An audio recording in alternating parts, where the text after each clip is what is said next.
Magandang hapon po sa ating lahat ng mga kapwa ko ka-farmers from Luzon, Visayas at Mindanao. So ngayong hapon, mag-update lang po ako sa ating talong na 7-month old. Ito po ang 4,006 kapuno.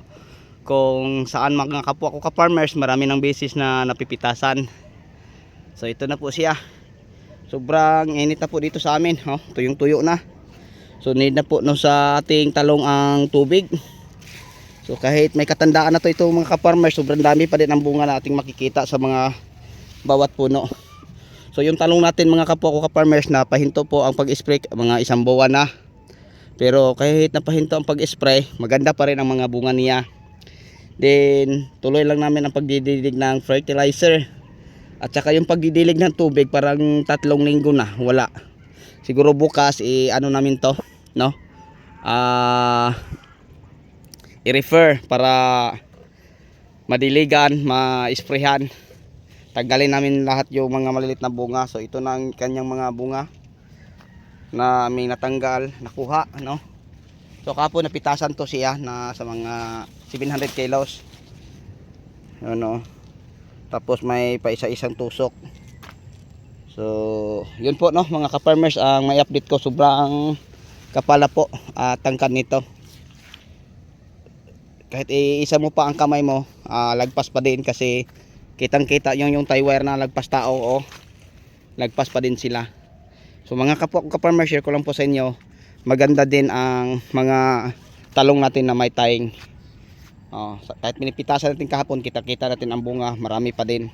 So yung 4,006 natin kapuno, 4 na bisis no nakakuha ng 2 tonelada. So yun, maganda pa ang mga bunga. So kinukuha namin yung mga bunga na pwede na i-harvest. So maraming hindi nakita sa mga harvestin natin kahapon. Kaya nga iniikot ko at sinisilip ko ulit. So nakakuha siguro ako na sa mga yan na naipit sa sanga. So marami pang bunga mga ka-farmers ang ating 7-month old na talong. So bukas siguro didiligan natin to ng tubig. So marami pa kahit sa ilalim. Sobrang init na dito, malapit na mag 1 buwan walang ulan. Yan. Kita nyo ang lupa.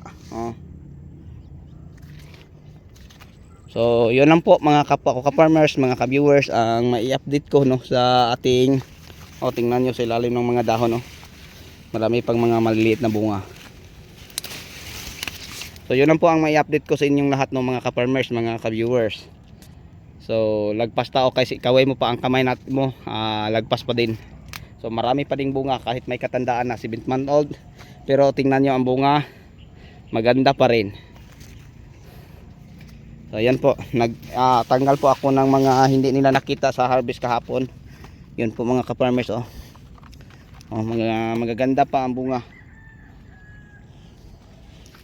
Okay, so sa inyong lahat na mahilig sa ganitong usapin, for more details, pakicheck lang sa ibang mga video kung may mga katanungan man kayo about sa mga fertilizer sa talong. Okay, sa mga insecticide, fungicide, kasi marami na po tayong mga video na i-upload. Yan po mga ka-farmers, tuloy pa din ang ating pag-harvest sa 7-month old natin na talong. Okay, so sa inyong lahat, hanggang dito na lang po. Maraming salamat. Ako na po yung magpapaalam. Bye bye.